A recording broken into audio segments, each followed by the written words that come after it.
Assalamualaikum warahmatullahi wabarakatuh. Salam, Om Swastiastu, Namo Buddhaya, Salam Kebajikan, Rahayu. Perkenalkan, nama saya Sabil Satu Abismoko dengan NIM 250403300014. Program Studi Pendidikan Sejarah kelas A. Di sini saya akan membuat video tentang kajian Pancasila untuk memenuhi tugas mata kuliah Pancasila dengan dosen pengampu Bapak Denny Wiratmoko, MPD. Hari ini saya akan memaknai kembali sebuah pusaka agung yang diwariskan oleh para pendiri bangsa, yaitu Pancasila.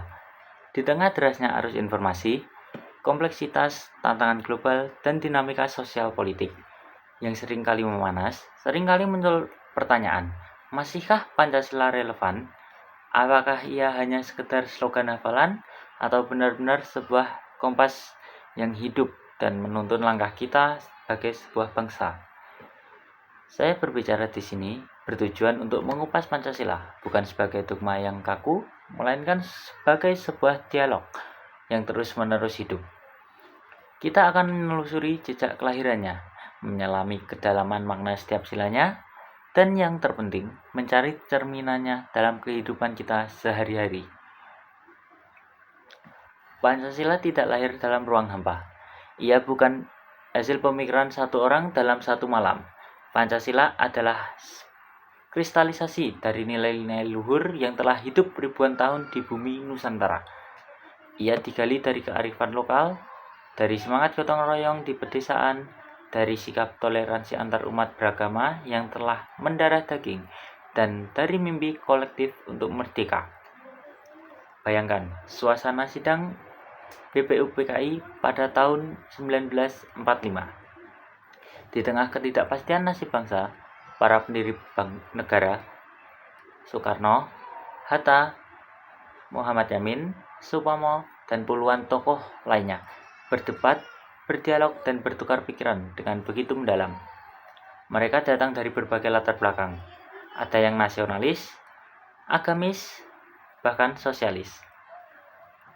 Namun, mereka memiliki satu tujuan mulia, meletakkan dasar bagi sebuah rumah bersama yang bernama Indonesia. Pidato Bung Karno pada tanggal 1 Juni 1945 menjadi puncak dari pergulatan pemikiran itu. Beliau mengusulkan 5 dasar yang ia sebut sebagai Pancasila. Sila yang berarti asas atau dasar, dan Panca yang berarti 5. Ini bukanlah penemuan, melainkan sebuah penggalian. Pancasila adalah sebuah fondasi filosofis, sebuah titik temu agung yang mampu merangkul seluruh keragaman bangsa dalam satu ikatan. Ia adalah kontrak sosial luhur yang menyatukan kita dari Sabang sampai Merauke. Sekarang, mari kita bedah satu persatu mutiara yang tergantung di dalam silanya. Sila pertama, ketuhanan yang Maha Esa.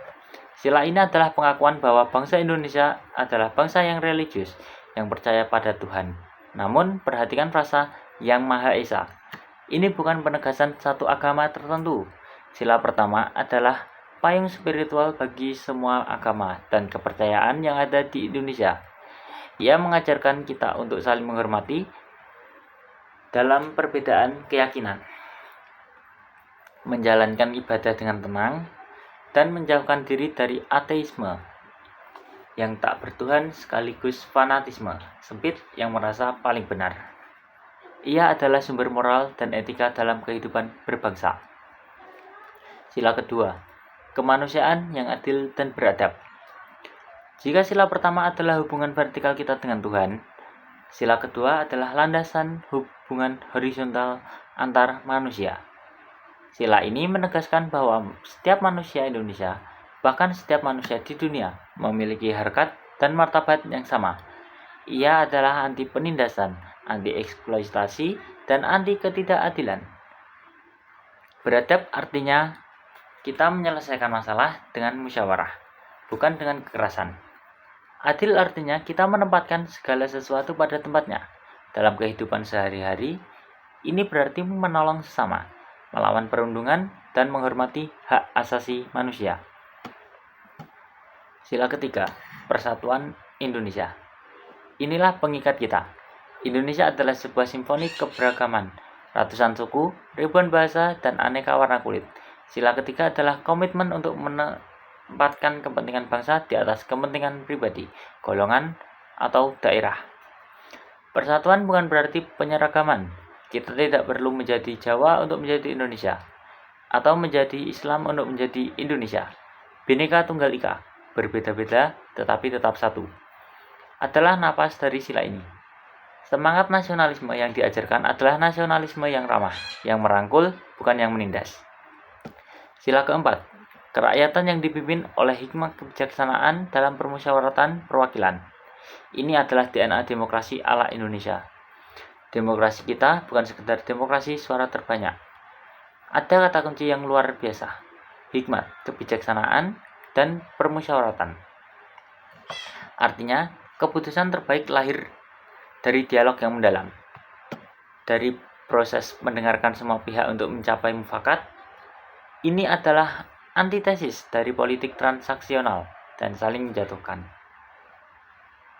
Sila ini mengajarkan kita untuk menghargai pendapat orang lain, berani menyuarakan kebenaran dengan santun, dan menerima hasil keputusan bersama dengan lapang dada. Sila kelima, keadilan sosial bagi seluruh rakyat Indonesia.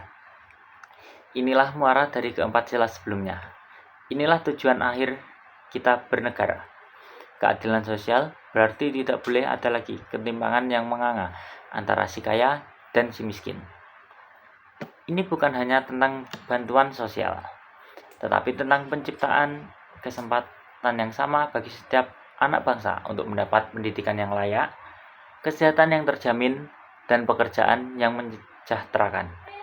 Keadilan sosial berarti kekayaan alam Indonesia harus sebesar-besarnya dimanfaatkan untuk kemakmuran rakyat, bukan segelintir orang. Ini adalah cita-cita negara kesejahteraan. Kelima sila tersebut bukanlah entitas yang terpisah. Mereka adalah satu kesatuan yang utuh dan saling mengunci. Berketuhanan tanpa kemanusiaan akan melahirkan ekstremisme.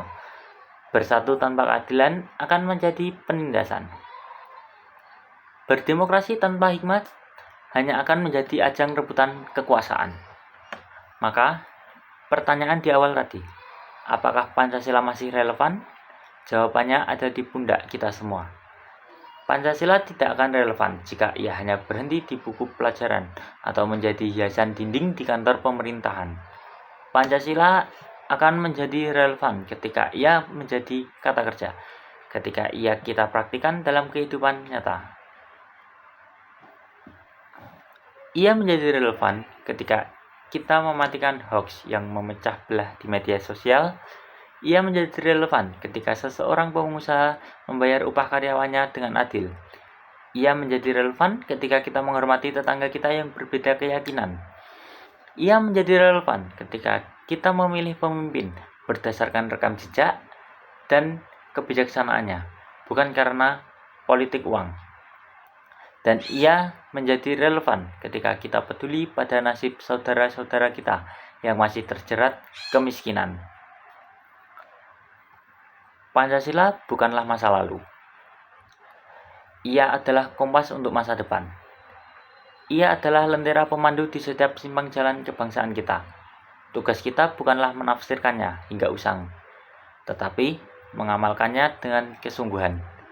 Mari kita jadikan Pancasila sebagai napas dalam setiap tindakan, sebagai denyut dalam setiap kebijaksanaan, dan sebagai bintang penuntun menuju Indonesia yang kita cita-citakan bersama.